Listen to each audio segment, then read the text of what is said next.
All right. What we're going to be taking a look today is the first part of the line following robot.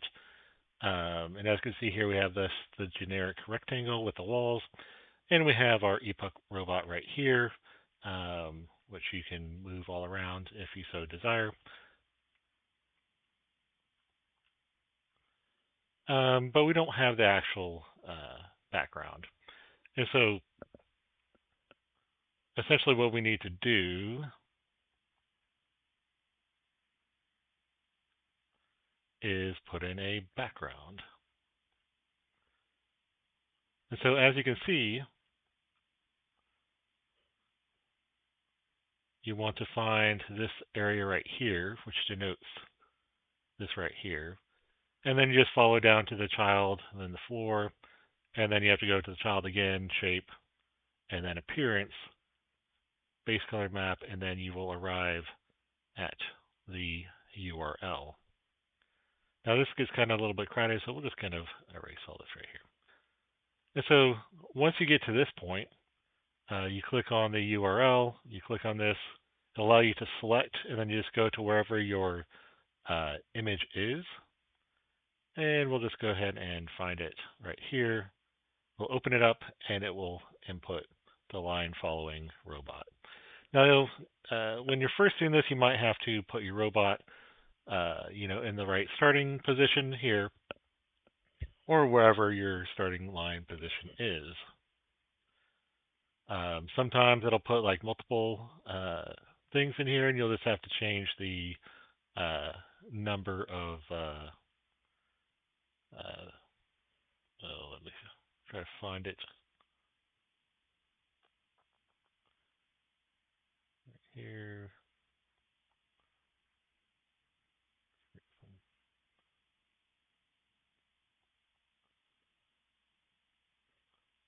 The scale.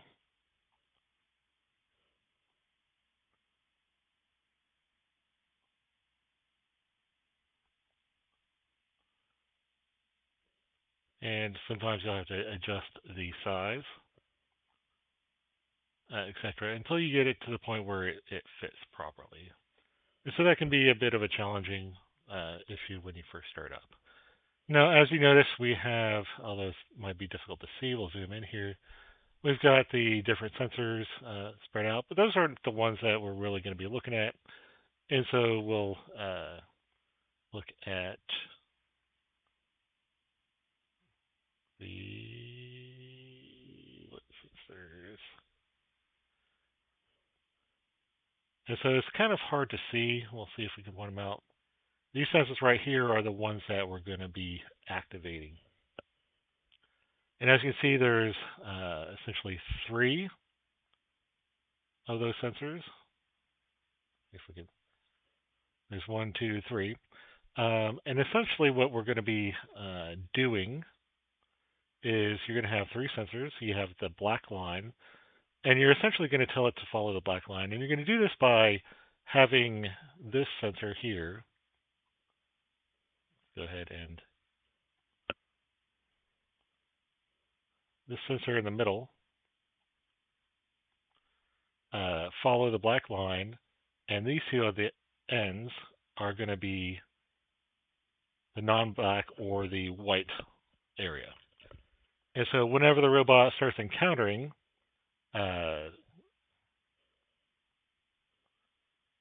say here's the black line, and all of a sudden this sensor right here is detecting the black line, then it's going to prompt the wheel to increase, to push the robot back over so that this goes towards the white and this remains in the black. And so it sounds pretty simple once you kind of think about it, but sometimes it can be a bit more challenging to get the robot to do exactly what you want it to do. And so for this, we need to essentially create a new controller.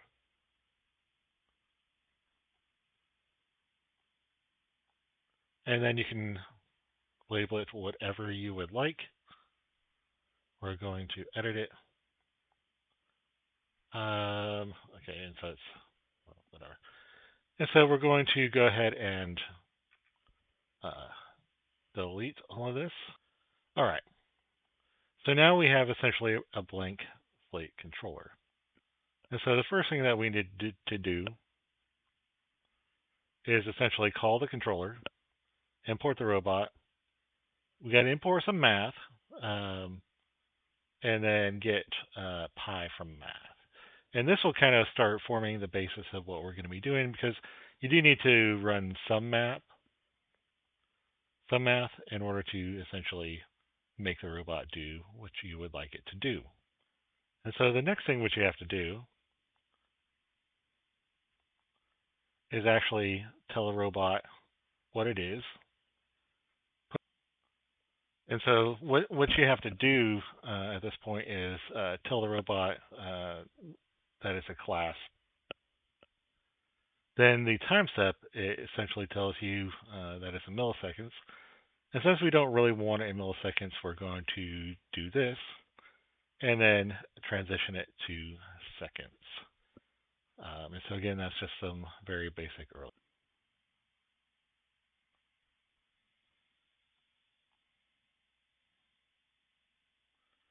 So the next thing which we have to do is essentially tell the robot that it has motors. And so we have to essentially assign the left and right motors. So you have left motor and your right motor here. And then we actually tell it, the robot, to actually get the device. And so you have to, so we've told the robot that it has these motors. Then we have to essentially set the position of the left and the right motor. I know it sounds almost kind of stupid, but you have to essentially tell the robot exactly what to do. And essentially what this is telling us, because we have the float inf or float infinity, essentially tells it just to spin in free motion. So it says it can essentially rotate in free motion, essentially unlocking the steering mechanism. And so the last part which we want to do is we want to essentially tell it to start at 0 for its velocity. And that means that once you initialize the actual controller, the robot is not going to do anything when you first start it.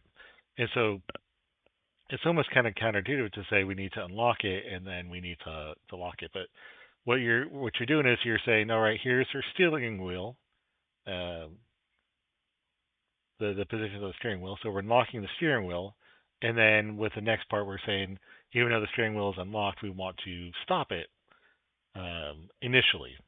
Now we're going to add some more code after this. Of course, you want to save it. Then we'll kind of clear all this up. And so we'll do is hit play. And of course, the robot shouldn't do anything because we have not told it to do anything. And it appears to be working exactly what we've been doing. So the next thing we're going to do is set a max motor speed. And what this does is it just sets the motor toward a maximum velocity, which you can define later. But we're going to say, hey, the max motor speed is this velocity, which we're going to set, and then we can always set that later. And so the next thing which we're going to set up here is what's called the encoders. And essentially encoders are essentially wheel-based. And so here's the wheels. You have a right and a left wheel. And it essentially tells how many turns of the wheel is going to happen. And so these robots have built-in encoder functions that can measure how much each wheel turns. So you can say, move the robot forward 1 full turn of the wheel, and it will do that. But you have to tell the left and right one to do it at the same time so that the robot draws forward. And if you have the left one turn slightly more than the right one, the robot will turn towards the right. So if this one turns a little bit quicker, it's going to push the robot towards the right. And if this one turns a little bit quicker, it'll turn the robot towards the left, which is kind of intuitive, but you just kind of have to put in the coding that's what you want it to do. And they're typically measured in what's called radons. And so we have to say the left encoder, and then you have to tell the robot to get the device and essentially what you call it. Now, it's not a true sensor in that what we think about, but it's kind of in that category. So it's called a sensor just because. And then you have to tell it that there's a right encoder, and then you have to tell the robot to get that device, which we'll call the right wheel sensor. And then after that, what we do is we'll take the left encoder, you have to add this little dot here, and then you want to enable or start up what's called the time set. And this just tells the robot how often you want to update the sensor or the odometer readings. And of course, up here, we've already defined what the time step is, so you just kind of recall it down here. We're just going to save that. And again, the robot doesn't do anything because we have not told it to do anything. All right, we're going to essentially end this here. And then we're going to be going on a little bit further with each subsequent time. We're just going to do essentially some short videos. And then we'll kind of complete it and then show it. And I'll probably at some point link the actual controller devices to a GitHub. So we'll be looking at that in the future. Hope you enjoy this, and thank you for watching.